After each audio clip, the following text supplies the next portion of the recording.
As the gleaming skyscrapers and luxurious lifestyle paint the picture of prosperity, there's a darker reality that often remains hidden from the spotlight. Modern slavery, a term we might associate with historical context, still casts its shadow in the modern world, including in Dubai. Dubai's remarkable transformation into a global business hub and tourist haven is a story of ambition and progress. But behind this facade of progress, there are stories that need to be told, stories of individuals trapped in exploitative situations that defy the image of prosperity we associate with this city. Dubai has captured the world's imagination with its breathtaking architecture, opulent lifestyle, and relentless pursuit of progress. Over the past few decades, this desert city has transformed from a modest trading port into a global economic powerhouse and a playground for the wealthy. The city's strategic location at the crossroads of Europe, Asia, and Africa has played a pivotal role in its meteoric rise. Leveraging its natural deep-water harbor, Dubai strategically invested in infrastructure, turning itself into a logistical hub for global trade. This move not only facilitated international commerce but also attracted a diverse pool of expatriates seeking employment opportunities in various sectors. Dubai transformation wasn't limited to trade and logistics. The tourism industry boomed as well, drawing visitors with promises of luxury shopping, pristine beaches, and unparalleled entertainment. As the city grew, so did its reputation as a land of opportunity, attracting not only tourists but also a massive influx of foreign laborers who would contribute to the city's expansion. However, beneath the glitzy facade, there's a less visible side of Dubai's story. An underbelly of labor practices and conditions that have raised concerns among human rights organizations. Reports of modern slavery and exploitation among the labor force, especially among migrant workers, have cast a shadow over the city's otherwise shiny image. In the middle of the 18th century, Dubai was founded as a small village. The city was under British rule until the last vestiges of British colonialism in the area were withdrawn in 1971. Shortly thereafter, oil was discovered. The discovery of oil in the mid-20th century was a pivotal moment that catapulted the country's economic development. Oil exports brought substantial revenues, allowing the Dubai to invest in infrastructure, education, and other sectors.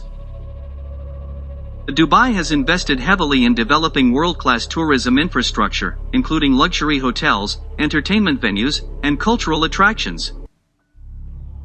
Iconic landmarks such as the Burj Khalifa, Palm Jumeirah, and cultural hubs like Dubai's historic districts have attracted international visitors. Dubai has adopted business-friendly policies such as free trade zones, low taxes, and minimal restrictions on foreign ownership. This has attracted multinational corporations and encouraged foreign investment.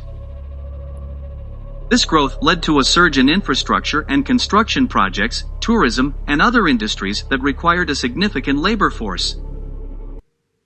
To meet this demand for labor, the Dubai began to attract migrant workers from various countries. The influx of migrant workers into the Dubai started in the 1970s and 1980s. These workers came primarily from Bangladesh, India, Kenya, Nepal, Pakistan, and other parts of the world seeking job opportunities. Many of these migrants were recruited to work in construction, hospitality, domestic work, and other sectors. The kafala system, also known as the sponsorship system, is a labor framework that is prevalent in many Gulf countries, including the United Arab Emirates. It is designed to regulate the employment of migrant workers who come to these countries to work, often in sectors like construction, hospitality, domestic work, and more. The kafala system ties a migrant worker's legal status and residency to a specific employer or sponsor. Under the kafala system, a migrant worker cannot enter or work in the country without a sponsor. This sponsor is usually the employer who hires the worker. The sponsor takes on the responsibility of obtaining the worker's visa, work permit, and other necessary documents. Once a worker is sponsored by an employer, they become legally bound to that employer.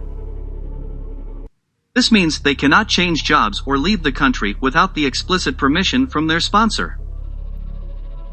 This restriction on mobility can leave workers vulnerable to exploitation, as they may be afraid to report abuses for fear of losing their jobs and legal status. While the system was intended to regulate labor migration, it also created a power imbalance between employers and workers that lead to exploitation. Employers have considerable control over the workers' legal status, wages, working conditions, and overall well-being. This power dynamic can potentially be abused by employers, leading to situations of forced labor, inadequate wages, and poor living conditions. Some employers take advantage of their power to withhold passports, confiscate identity documents, and control workers' movements.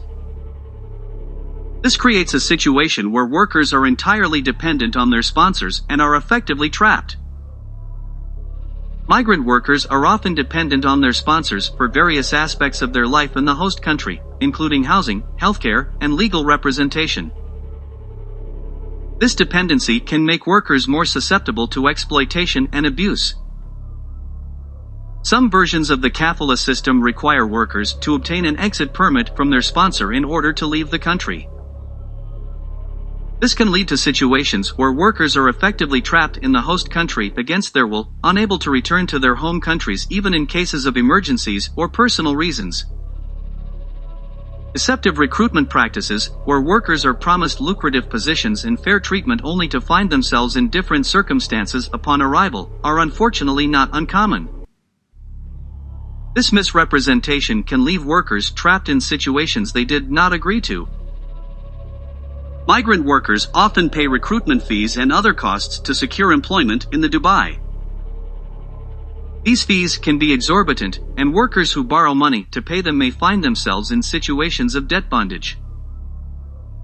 Their wages are often insufficient to repay these debts, leading to a cycle of exploitation and vulnerability. In some cases, living conditions provided to migrant workers are substandard and inadequate. Workers might live in overcrowded accommodations with poor sanitation and lack of privacy.